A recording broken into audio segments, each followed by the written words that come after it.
Welcome back, my friends. We're back 24 hours later. Happy Thursday, everybody. Today is January 20th, 2022. This is the Crushing Iron Podcast. We are episode 549. You got it, man. One away from the big 550. Yeah, 5-0. Did you ever used to watch Hawaii 5-0? No, never did. Nor did I ever watch the remix.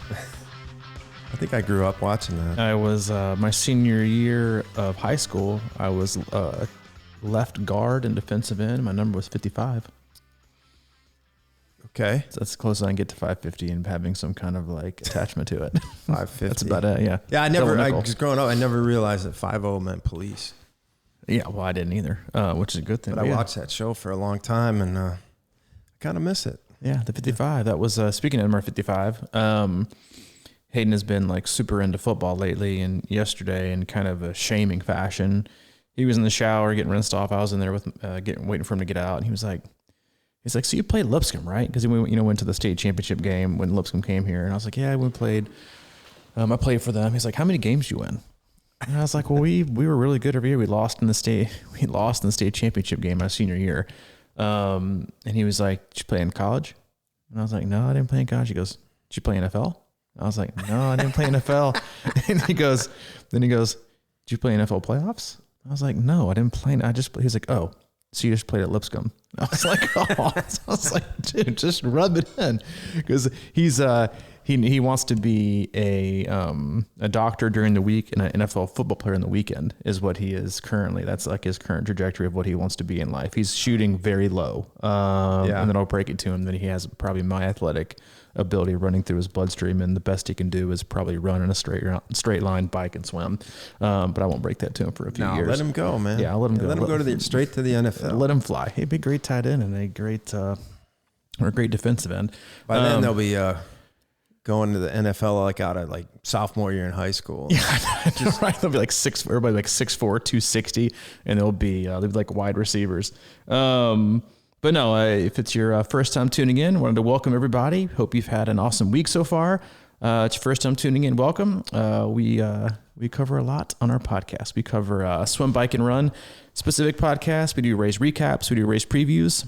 For the most part, Mike and I as coaches, athletes, well, quote unquote athletes, best friends, sit back, relax, have an open, honest discussion about what we're going through, what our athletes are going through. We work with a wide variety of athletes from across the globe, from beginner level athletes to elite level amateurs and everyone in between. We'll use the conversations, the topics, and kind of the feedback loop that we have going on with them for text, phone calls, emails, and training peaks to kind of drive the topic of the day. Sometimes, like the last two podcasts, we will go into our Facebook group, which is Crushing Iron Group. If you want to be a part of that conversation, we will let you right in. A lot of awesome people in there. We answered questions there in the last two podcasts. So if you want to be part of that conversation, again, a lot of awesome people, especially as the season gets rolling. Ask your questions and have some very experienced people answer them. But yeah, that's about it. We, like we said, we covered everything in between. No agenda. Except to keep you happy and healthy. We don't do sponsors. We don't do ads at all. We've teetered on that before, but we keep turning down the avocado mattress and the sports triathlon health insurance bids that come at us. But that's it. We hope you take something positive from today's podcast and can apply it to your life and use it in a very positive way.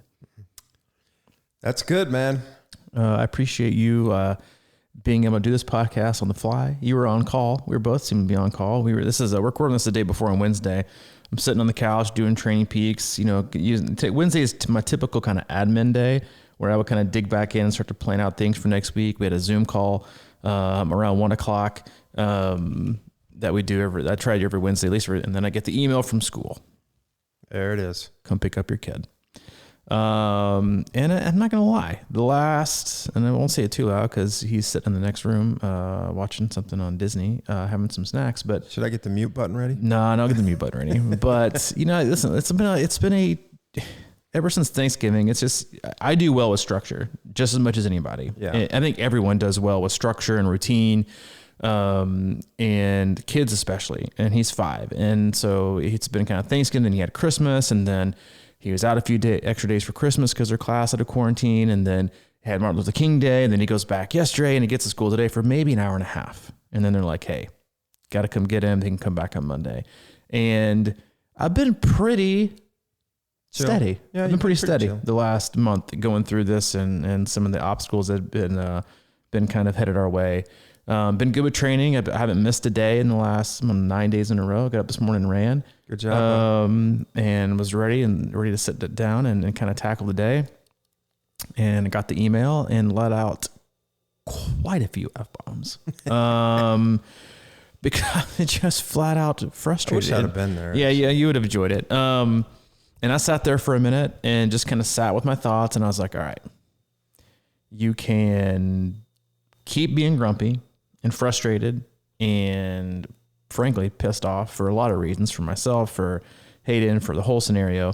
Or you can figure out a way to make things work, instead of, and I think that's, and listen, I'm still salty. I'm not going to try and hide my saltiness. I'm still salty. There is no pepper right now. I'm still a bit salty about it. But what I did was, all right, what can I do, and how can I communicate to make my life less? Because here's the deal: if stress arises and if you don't recognize that and take time, right? What can I do to solve this problem? Like that's one of the things. One of the very first guys I ever worked for.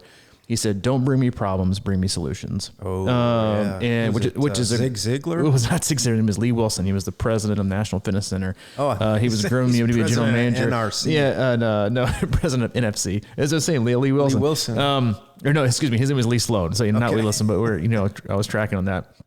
But he was first conversation. He said, "All right, biggest thing." When you're mentoring or you got people under, he said, biggest thing is everyone wants to give their advice, right? Everyone wants to bring up problems. Everyone wants to bring up things that aren't right or complain about something or how things can do better. He said, always tell people, don't bring me problems, bring me solutions. And so I thought to myself, and that was one of the first, I said, all right, don't start stressing out and become super grumpy and take a few steps back. And how can we solve this? And so, all right, how can I solve? So I had a Zoom meeting scheduled for 1. I went ahead and said, all right, you know what? I'm going to bump that to next week. It's an hour long. People can get over it. It will make my life a lot less stressful. I always get to work all day. Hayden just came home, which that's the biggest thing for me is thinking, all right, as hard as it is on me, like, you and I are very, very fortunate and have been the last 2 or 3 years when, it's been very difficult. Like you and I can pretty much make our own schedule. It doesn't mean, which is a great thing, but at the same time, it's like we aren't ever off either, right? It's like we still, we can work wherever we need to work. And so I can minimize that. Let me scratch that. All right. What can I do to make this easier on Hayden? Cause he's the number one priority. All right. Let me send my mom a text in Nashville and be like, hey, listen, we got to get out of Dodge. Okay. We need to come there. Hayden needs some time. I need to work. Allie has to work. We just need time to get away. Can we come hang out at grandma's for a few days and just let him have some, general stimulation and basically also not talk to us because I'm sure he's tired of us too.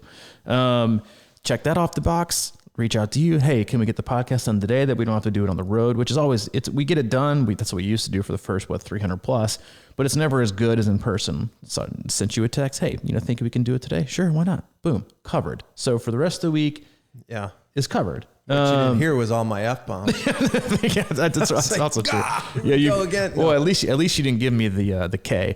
But it was like, I'm thinking about my training's going well, but it's like at some point, and I think it's okay to get frustrated. And I know a lot of athletes, I had got texts and emails yesterday, athletes that were previously scheduled. I think the originally scheduled main 70.3 was announced. It was moved to a different date, different location, which isn't ideal for some athletes. But I think it's a good reminder, while frustrating and seemingly endless, that while you can be resilient and while you can be kind of steadfast in what you're trying to accomplish, and I think still be positive and optimistic, it's always better, even though it might be easier. It's always better to kind of take a minute there. All right, got the problem. Now what can do as a solution? Because the issue here is, and this is all with all kinds of training, and we mentioned this sometimes, and we even kind of alluded to it in a kind of off the cuff way in the last podcast when we talked about how to balance or how to kind of figure out where you are with your own training, how the soreness level you have, right? Mm-hmm. You wake up,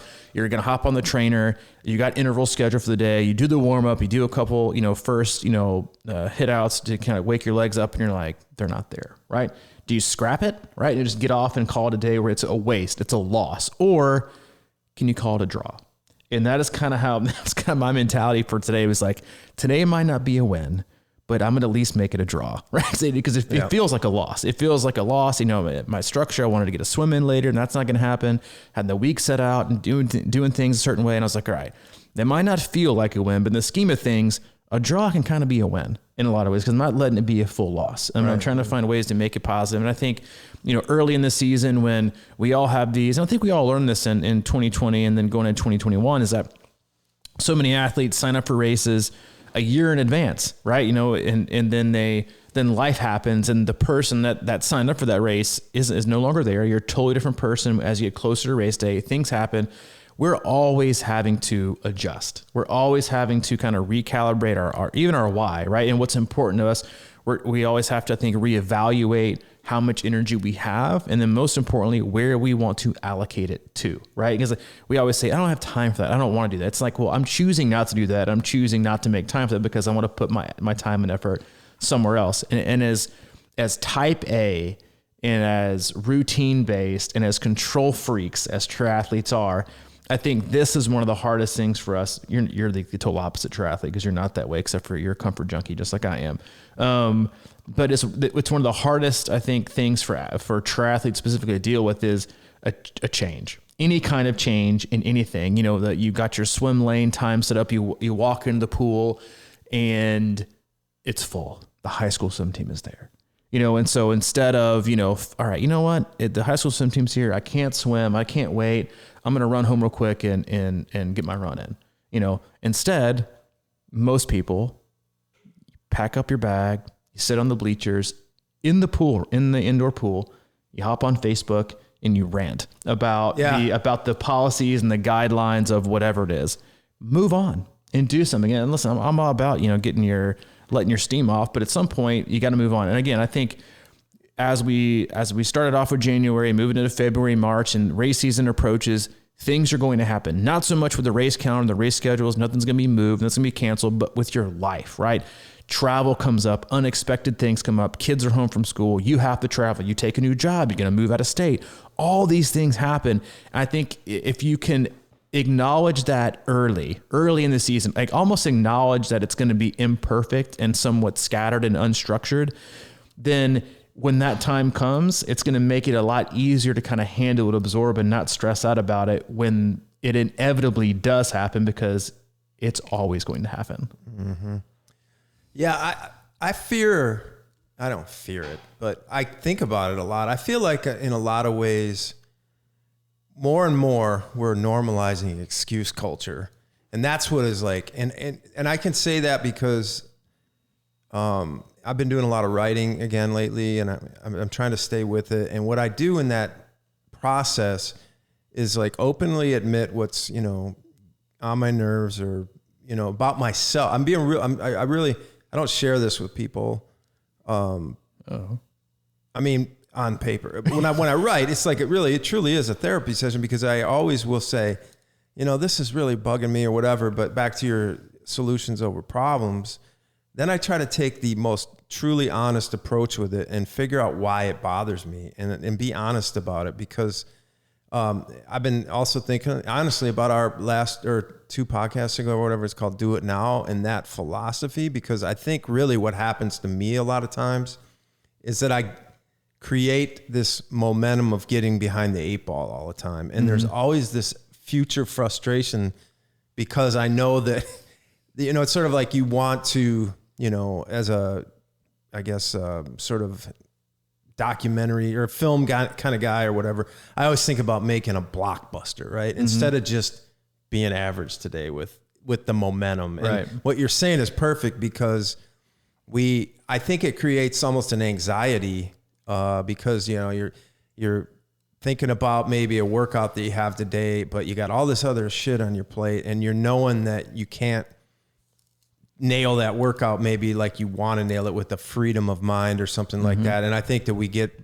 way, way out in front of ourselves sometimes about, you know, realizing that if I want to make that blockbuster documentary, it starts with like, you know, noodling around in the story and just getting the process going. And a little momentum in the right direction. We think about, a lot of and people, not putting a deadline on it, right? Yeah. It has to be done by January 3rd, 2024. Then you're like, oh shit, like, I got to get to work, and you rush through things, right? That's the thing about races, though. I think that does it is like we freak out because there's a set deadline waiting out there, and we're not there yet, and we expect to sort of. I mean, I think it's a weird thing that people expect to be in race shape, 16 weeks ahead of it or something, in a way, or at least have that indication that you can get there. And it's so easy to get trapped in that moment of wanting to, ideally craft that race when you're nowhere near it, or ideally having that film done. Like I have these thoughts and plans and hopes that I'm going to get there eventually, but you have to do what's in front of you. And one of the things, I mean, I'm just literally thinking about organizational skills in my mind. I mean, I look, sometimes I'll sit down and start working on videos, and I've got so many damn hard drives and crap all over the place in the cloud and, on desktops. And I was thinking about, I clean up my desktop and I clean it up into a folder that says desktop cleanup. And then like a week later, the whole desktop's full again. And I think it's just because I rush it and I want it to be done, beforehand. Like, I don't know how many people out there do this, but, when you start a project or something and you're like, you're in a hurry, and then you like save something to downloads, and then it's half of it's in the desktop folder, like your shit is all over the place. Or like when, you're looking for records for, your insurance or some crap like that. And I know it's somewhere, but I don't even go do it because I'm already bummed out about the idea of having to try and find it. You know what I mean? So I guess what I'm getting at is it's like I've really been thinking about like this idea of just, doing stuff that's in front of you and kind of having a little bit of a plan to sort of like do what has to be done today, and then having a, it's sort of that discipline equals freedom thing. If you're disciplined, you get the stuff done that needs to be done, and you don't have to worry about that, because when the stuff that needs to be done starts piling up on your shoulders, then all your dream or your like goals above and beyond that become mushed, and you never get anywhere with them. Yeah. I think there's two things that I think are helpful for everyone. And I guess one thing is to limit and know your audience. That your training, your journey, your race should be for an audience of one, right? And I think so much pressure and expectation we put on ourselves are because of what we think people are going to see, right? Or so-and-so seems like they have their act together, or they've got their life in order, or they're working out with a schedule, they're doing things every day, and I'm missing things, and my life is this. And we put more stress on our stressful life because it's stressful, because we deem it too stressful compared to someone else's life, right? Or something not going perfectly. And I think when you can kind of disassociate yourself from the extra pressure and expectations of, making things perfect and having things, I just left the room, okay, during a podcast 549, left the room to go check on my 5-year-old in the other room to make sure he was okay, because he's been a little bit too quiet. I'm thinking, I got to do this quick, got to come back because, it's a podcast and we do this for, quote unquote, a living, and somebody could be listening for the first time and think this podcast is terrible. Then I'm like, dude, who gives a shit? Like you're doing the best you can, But then it kind of piled on from a message I got earlier from one of our very good friends, like about as high level as you can get of an age group athlete. Been to Kona, been like podium at Kona, won Ironman Florida, and I got this message this morning. 2 people have asked me today why my workouts are so random and how it lacks periodization. I just want to be like, listen, I've got 2 small kids. Monday through Friday are big days. Weekends are bonus. Then on the days that kids do go to school, I have to train because I never know when or if they'll get sent home because of sickness, which happens like every other week, or training is tapered if we have holidays or schools are out. So yeah, how do we explain that to people? I'm pretty much in the, la baseline until either 1, kids get older, or 2, all this pandemic stuff is gone. She was like, you don't even need to read that. I just had to vent to someone because life is too damn complicated. No one understands. And this is why I stopped using Strava. And I was like, hello to life, right? Like everyone has these questions of, I wish we could just quit trying to put life in a box. right? And everything we do into a box to be calculated and configured and then have a spit out answer or a metric that's, was it good enough or was it valuable? Or did we meet this deadline or is this timeline long enough? Did we meet our goal? And was this successful? It's like we've become so obsessed with adding like all this nonsense decoration and timing to everything that you end up honestly achieving nothing, right? Because it's like you're chasing your tail, right? Of expectations and structure to feel imperfect and behind the eight ball and struggling when, to be honest with you, you're probably in better shape than 99% of the planet. Take a step back for a minute. I think those are the things that we need to sometimes kind of slap ourselves in the face and be like, all right, dude, like, is it really that bad? No, I'm doing the best that I can. And I think that is one thing that I think honestly everyone struggles with, because I know most triathletes do that because they have this, they can call it wanting to be perfect or being a perfectionist or whatever you want to say. But a lot of athletes just have this inherent feeling like, this is myself included, I'm just not doing good enough. It's never good enough. It's never good enough. I have always had that feeling. I mean, since the day I was born, since I remember the time of like, I was like genuinely had feelings. One of the very first kind of feelings I had about myself as a person, in kindergarten, was it's just not good enough, right? It's just what you're doing isn't good enough. It's not up to snuff. I don't know why. I think so. And again, I think a lot of people are just born with certain feelings that they have inside them. And then what happens is certain things in life happen that just kind of concrete and affirm the untrue feeling that you originally had.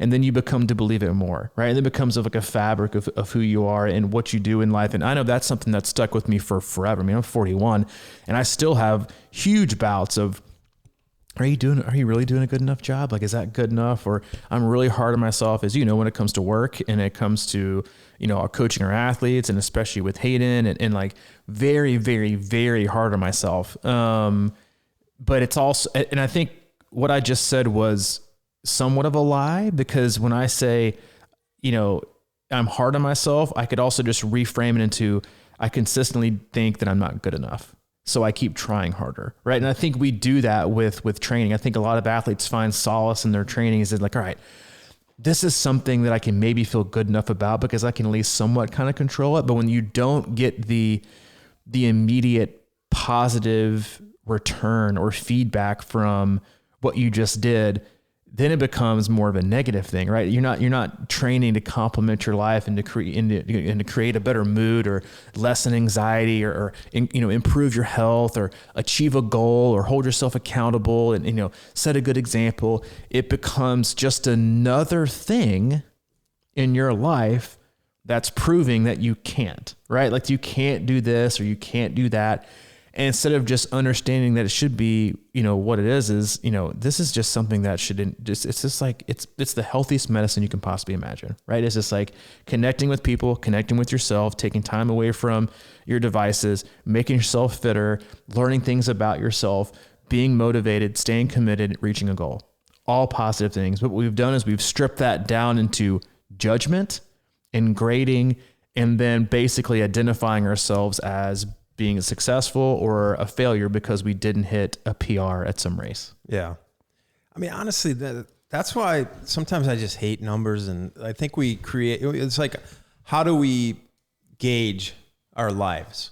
And a lot of times that's set on, goals and plateaus and something that we could see on a spreadsheet that makes us, satisfied with but is that part of the journey or not? I mean, I imagine back in, back in the caveman days. I mean, it's like, you think the leader of the cave would say solutions, not problems, I'm sure, but I don't think he had to, or she had to, because they had to survive, and it was just sort of like a different thing. And now I feel like everything is kind of, laid out on a platter. I mean, everybody, if you want something, you just order it, everybody just does that now. And I think that we're looking for, deeper satisfaction in some ways. And what you're saying is dead on, because how do we, get happy? How does this enhance our happiness and our healthiness? And then how does this enhance our ability to enjoy that and really recognize it? Because to me, that's the hardest part, is like some days you have a good day and you lay down and you're like, man, I could have done more today or whatever. And it's that like that first thought you have. It's just such a painful thing sometimes, because we go through these ups and downs. You know, I was watching, I actually had a solid day of work, caught up on a lot of stuff yesterday.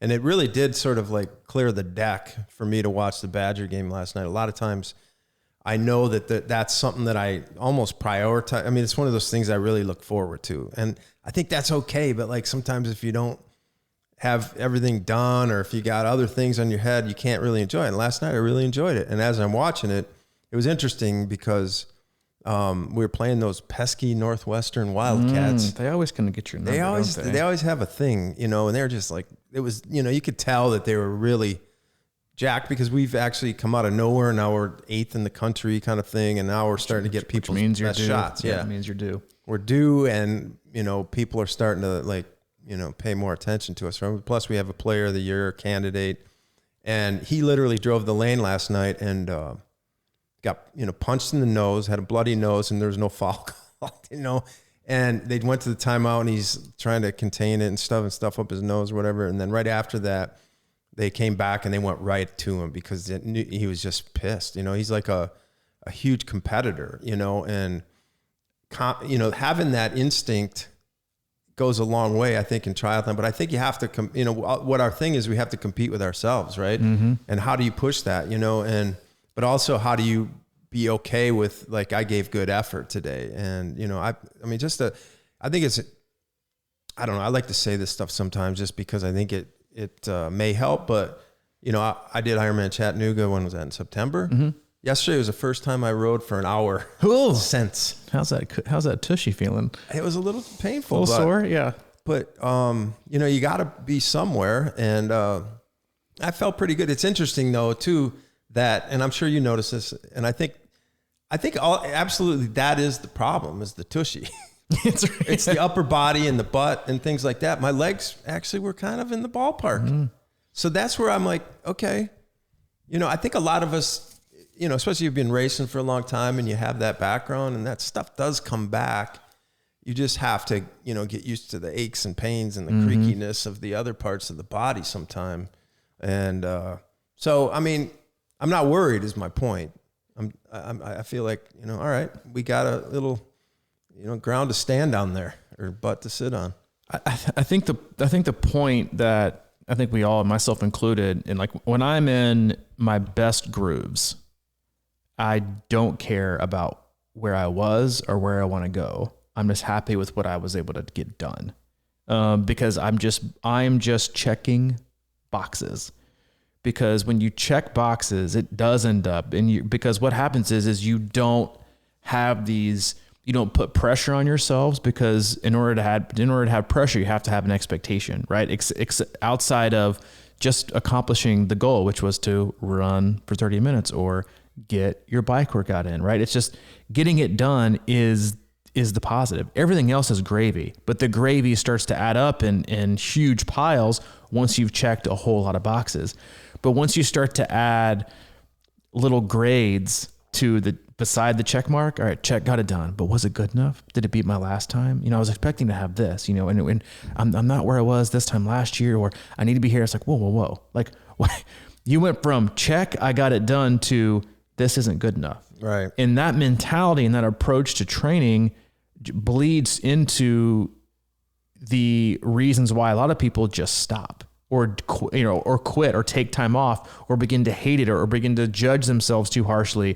I mean, listen, there have been plenty of times in Training Peaks where I have said, I don't want you to, if I hear one more negative comment come out of your mouth, then we're not working together anymore. Not because, you know, I don't hear negative comments, or I'm not afraid, you know, I listen to all kinds of shit from athletes, but the point is that I want athletes to stop, or people in general, to stop talking so negatively. You about say it themselves. Out loud, it reinforces. Yes, it too, right? And like we're not saying this anymore. We're not doing this. We're not going to keep saying it, because that's exactly what happens. Is when you say it, you give it power, right? Mm-hmm. You can think it, you can keep it to yourself, but once you start to give these thoughts, these negative feelings, these self-criticism, you give them energy and you give them a voice.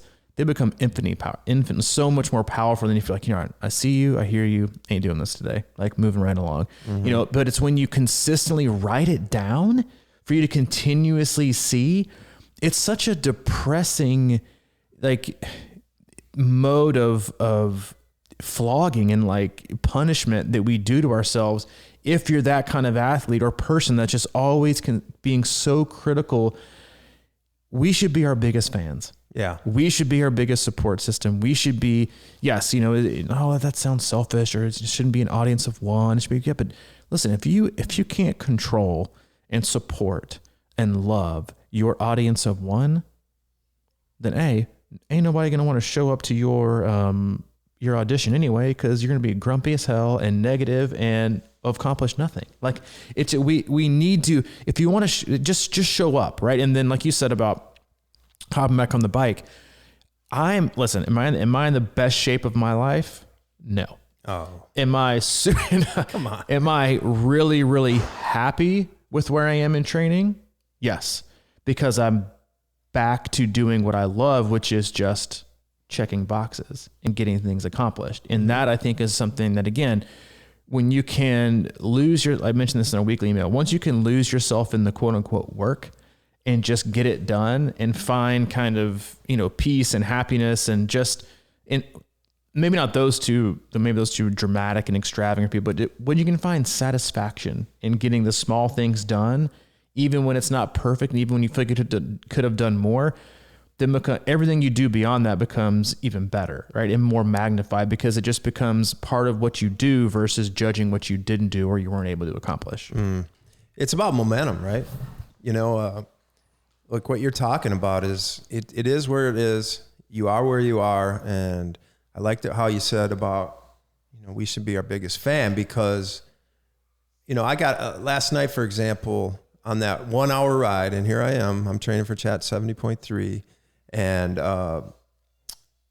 within that ride, there was about 18 different emotions. But the biggest ones were, just get on the bike and get it rolling. And then I got to the point where I was like, all right, this feels okay. And then I started putting in a few short big gear sets. Then I was your favorite, and my favorite, and most people's favorite, actually. And then just trying to, I'd take like a minute or two between, and then I'd do another one. And then I said, all right, I'm going to just stop here. And then I went, you know what? I'm going to do one more. And then, because I felt okay, and I pushed one more, right? So I'm talking about emotions throughout the ride. And I got to the point where like, all right, that's good. And then I got to the point where I'm just going to quit at 55 minutes. And I'm like, now I'm going to go till 1. And then it's all about that momentum, right? So, and then I got off, and I could have went, how it goes. Like if I had to ride 3 hours yesterday, I probably could have, but it would suck ball. Like it's all about creating momentum for the next day, to me. Right now, especially. And I think what you said about, putting yourself first in that, and, that's the negativity. And I think that's okay, because we have to flush that. And that's what I was talking about, how I'm writing right now. I will kind of flog myself, but then I will make myself really get to the truth of it. You know what I'm saying? It's like, it's not just bitching and complaining. It's like, I think we're all I hope that, most of us can, come to the end of our life and be like, that was a good life. I don't know how that happens. And I think most people end up doing this. Like, well, I did the best I could. And a lot of times that's really the answer. But at this point in my life, I'm like, man, sometimes you almost need like a little bit of a push, it's like you can do more. But like at what point is enough, or not enough or whatever. And we struggle with that. And I think that's kind of an ongoing challenge of life, is that every day, we can have high goals, but I think every day we face like, hundreds of opportunities to just like take a little edge off of the anxiety, or take a little edge off of the self-flogging and all that kind of stuff. And it's just those little steps that create momentum. And I think there's momentum within each workout. It's like you can't start hot or you're going to probably fall apart, so just get the momentum going in each day, and snowball it. Yeah. Okay. Don't come out expecting an avalanche. Like that is something that I can't reinforce enough, especially for getting back into a groove, is stop shooting for the moon.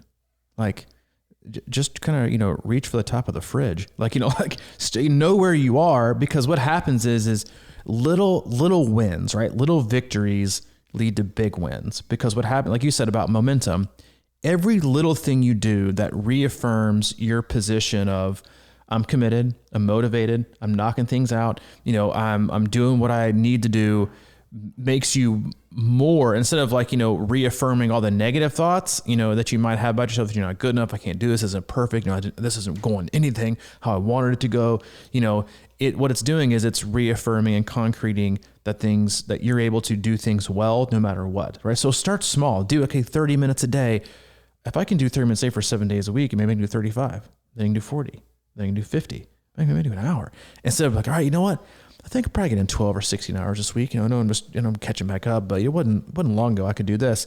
You're asking for more room. You're asking for a very small margin of error, right? In terms of making your week, quote unquote, successful. What you want to do is maximize the ability to be successful, because that putting those things back in your memory bank is what continues to make athletes successful, right? And I honestly think that's what keeps such a large majority of our athletes very successful, but also very happy and healthy, is we set them up for success, right? And I think that's a huge, one of the biggest bridge you have to cross as a coach to get your athletes to be successful isn't how you write their workouts. It's not special sessions. It's not the perfect periodization. It's not, their annual training plan and training peaks, or building workouts, or rah this, or, 8 paragraphs of analytical data after a 30-minute run. It's getting them to a point with the right amount of load that it gets them to be successful by being consistent. Mm-hmm. That's it. 80% of the work is done by just doing the work. But what happens is everyone else focuses on the other 20%, which for most people, it's actually 5, which is the icing on the cake, right? The hardest thing to do, right, because it's the tastiest, it's the flashiest. The 80 to 85, 90% of your success is going to be about doing consistent work, not you might have. And it's funny because now here we are, we should have done this in December, but now here we are, 3rd week of January. If I said, all right, without looking on paper, without looking at the last year, name me right now your 4 best workouts. People be like, what? I don't know. I have no idea.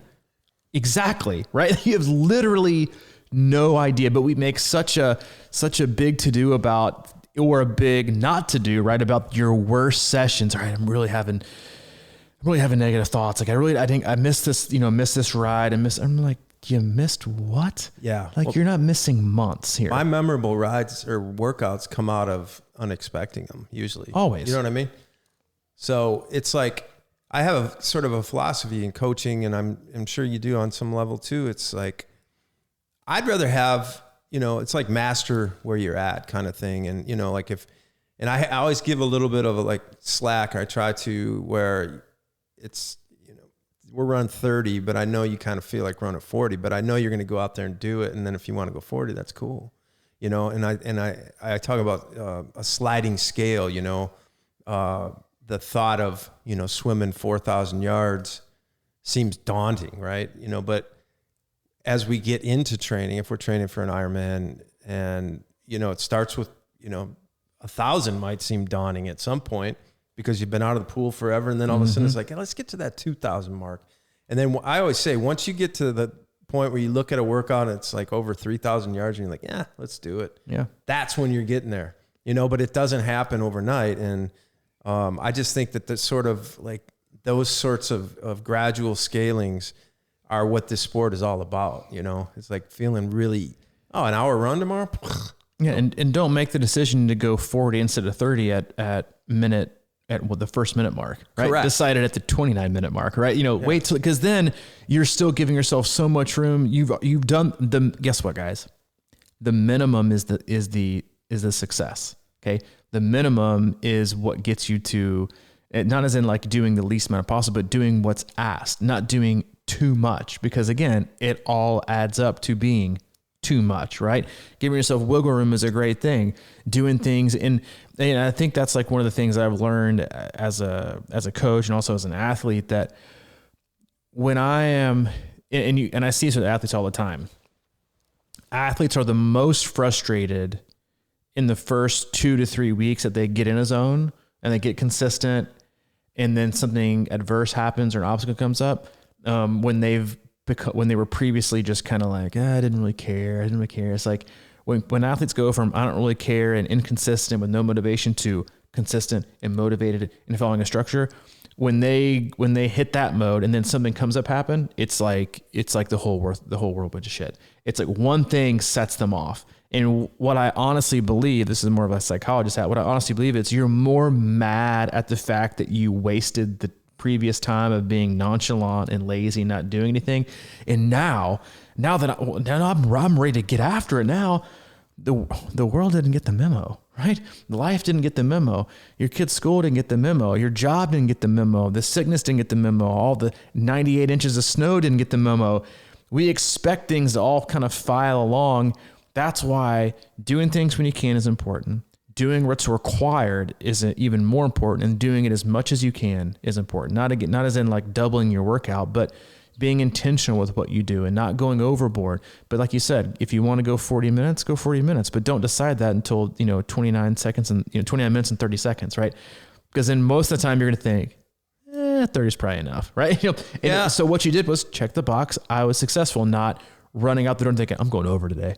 Because what you did right there is you took all the decision making away. Now you made it about your ego, right? And that's so much and I think so much of the bane of our existence anyway is about our ego or the fragileness of our ego and what offends us and what we expect and we want to get out of things, when really it's just like, no one really cares, right? No one cares as much as we do, like on both ends of the spectrum, but we constantly put ourselves out there in different, ways and different mediums to be judged or to be graded. And then when we're not, we get our feelings hurt. Then when we are, it kind of like feeds into our ego again to do it again. And it's just this vicious cycle of that's why people that are so zen and so like, again, even keel. And I know we mentioned this a ton on the cast, is like the most successful athletes that we work with that get the most out of their time and their energy and their ability to train are the ones that are even. They're never too high. They're never too low. They don't have, they don't question themselves they just do the work and show up. And because that gets you 90% of the way, because the more you question yourself, the more you doubt what's going on, the more fear you have, the more expectations you have. You're letting all that extra, stress points and negativity that affects your ability to contain or to sustain a level of momentum, commitment, and consistency to be successful. Mm-hmm. And that is, look at the best programs and best coaches, on the planet. It's not about, you win, act like you've been there before. That was like my high school, going back to high school football. It's like our high school football coach was like, when you go to the end zone, you score. He said, I don't want you to see you, doing some crazy football dance or some he said, act like you've been there. I don't act like it's your first time. Act like you've been there before. And I think that's what, again, the best athletes do that. And a lot of people say, well, that's because they're the best athletes. I'm not talking the fastest. I'm not talking the ones that are the happiest with their training, get the most out of what they're able to do, because it's not a daily minute by minute scale of judgment. First of all, I'm more than what I'm doing. It's to complement what I'm trying to accomplish, not the other way around. Mm. Yeah. It's about giving yourself a chance, I think, on the daily, right? We've all seen it, the whole week is red. And then on Friday, there's like 5 workouts, that have been stacked up by an athlete. I'm like, wait a minute, you know what? You can't cheat time, and it's like, you get invited to a wedding reception you don't really want to go to, but you have to go. It's like, all right, well, I'm going to go for an hour. I'm just going to go hang out. And then, like you're saying, at the 29-minute mark or 59-minute mark, you're like, this ain't so bad. I'm having a good time. I feel a little more relaxed. So like you get into these things, what's it going to take to get you there? And then you'll figure out how much you have once you're there. And then, it's like you can't magically, put your whole week into 2 days or something like that and expect for that to work out. Cause you might be able to get through it, and then it's just going to snowball. Like it's not the consistency thing, like you're saying, and just the showing up, it's like kind of what I was talking about with the athletes. You show up in Training Peaks and you just get through it. And then some days you're like, you know what, maybe I do feel like offering a little more today, or giving, doing a little extra something that I've been thinking about doing. But it is about, you gotta, aim low. I mean, that's another. Dude, I mean, it's like, I was just, as you were just talking right there, and I was thinking, and we can close it on this, is that, when we first started this podcast, and like one of the first businesses I've worked for, their thing was like, we change lives. And I was like, that's a lot of pressure. Yeah. Like that's a whole lot of pressure. And I remember thinking, like, when we started this podcast, people start dropping reviews, and you're like, man, I really want to make an impact. Like, I really want to do this with every single podcast we put out there. Right. And when you think about the level of pressure and expectation to do that you have no control over, right? You can't control if your podcast changes someone's life, right? You can't control to a degree how successful it is because, or the negative or positive review, because you could have a great podcast and someone could listen to it super grumpy and having a bad day, and they're like, yeah, 1 star. I can't believe they talked about college football. This is triathlon, and you're like, great, and you can take that and you take that kind of reality, and you're like, oh, I feel like pretty crappy. Like maybe I'm not good at what I do. But instead, and I thought about that today, driving in with Hayden. I'm like, all right, I got to pack your lunch. I'm gonna get you all set up and do this podcast. I'm like, I really want it to be great, because we always swing that way, right? When we like, I'm afraid it's gonna go poorly because it's not ideal. It wasn't planned. It's kind of like, last minute. We just did one yesterday.